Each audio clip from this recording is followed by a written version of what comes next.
Good evening. My name is Katia Samuel, and I will be presenting tonight on Human Resources Management. The name of my presentation is Understanding the Functions of Human Resource Management and its Effects on Productivity, Wages, and Employee Morale. Functions of Human Resource Management.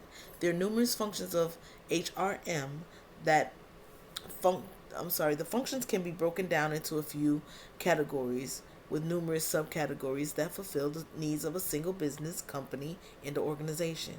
Human resource managers recruit skilled employees, then place and manage their employees while monitoring the company's budget, deciding on the compensation amounts, and protecting the company's assets, which include their employees who produce profit yielding services and products.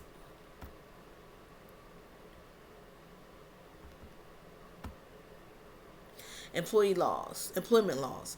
Understanding employment laws will help a manager understand the recruitment process in regards to the people or persons that they need to hire, how to protect them, and how to set strategic goals that are within the boundaries of the laws. How HR management HR policies are strongly based off of these laws and can adversely affect the life of a company. A strong human resource manager is well versed in these laws and can use them to help a company build and maintain a strong foundation. Four functions of human resources. The first function is employee relations, which is to create and maintain positive, constructive organization to keep employees loyal and engaged in their work. Training and development, which is to develop educational activities within the company to enhance the knowledge and skills of its employees while providing information and instruction on better performance.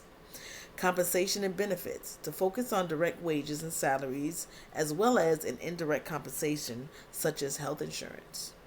Labor laws and compliance, to avoid finances associated with unsafe working environments and mistreatment of employees. Clean Professional Services, our progress report. We're definitely an equal opportunity employer. So through effective recruiting practices, we were able to obtain and maintain a large number of female employees who received equal opportunity in all aspects of employment, wages, benefits, and paid time off. QPS was also able to employ a number of minority employees, females, African Americans, and other minority employees to keep in line with the industry standards and be able to avoid breaking employment laws and accruing costly fines. QPS was able to raise wages, compensation, and bonuses for each level of their payroll. The most significant increase for our level 1 employees, who created much of our turnover but also was the backbone of our daily, weekly, and monthly production. The ability to maintain a high morale was significant to productivity. Therefore, making sure that they were compensated fairly and was close to industry standard was one of our main goals. Absenteeism. QPS was able to reduce absenteeism in many ways. First, by spending more budget funds in safety training, which reduced slip and falls and other minor injuries, which cause employees to miss work. Number two, by adding benefits, which gave more time off for work-life balance. And number three, raising employee wages, which boosted employee morale and made employees want to come to work.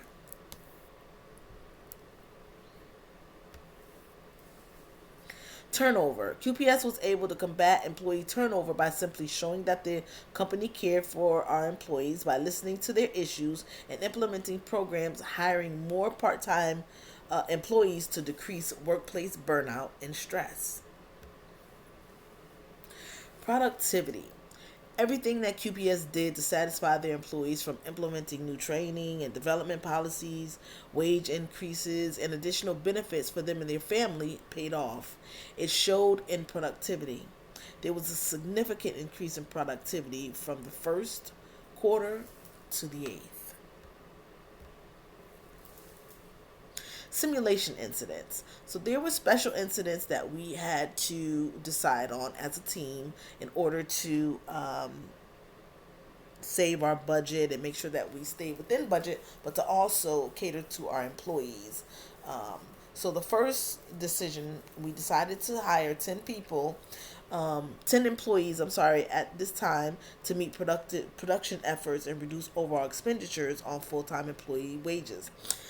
This quarter. So at the time we were not meeting productivity, but we felt that it was not good to stress our employees by trying to have them make up that productivity, but to hire more people part time just to make up for to catch up on production, but not to burn out our employees. Our second decision was we opted for supervisor self-appraisal via essay format. And the reason why we opted for this was because we felt that it was important that a supervisor not always use numbers and graphs to evaluate their employees. And we also thought that it was important for employees to self-evaluate, so therefore they get an idea of where their thought process is as well as the supervisor, and then they had a hand in, and they were able to be in the process of betterment. So they would make their own goals, and therefore it would be more of a benefit and an incentive when they reach those goals. We also opted for the $10,000 sexual harassment program with regular training and consulting, because we know that sexual harassment can become a very, very detrimental financial issue for any company. And we also want to make sure that all of our employees, both male and female, felt protected, and to know that we listened to their complaint about their sexual harassment, and to make sure that they were regularly trained. So therefore, employees that were current stayed in the know, and the new employees were also aware of our policies. And we opted for the guaranteed cost of living, which is COLA, where all employees have their wages increased each year according to the local cost of living increase, based either on an equal percentage or dollar. Or equal dollar. This is a clause in many union contracts, which help employees feel the company is doing its best to maintain an acceptable standard of living. And even though we're not a union based company, we still want our employees to feel that we are doing our best to maintain an acceptable standard of living. And we also want to make sure that our employees are happy to come to work. And the way that we want to make sure that we keep the morale up at work is to make sure that they are comfortable at home. So when the cost of food and shelter and other necessities go up, we believe that our wages should increase to help take some burden off of that.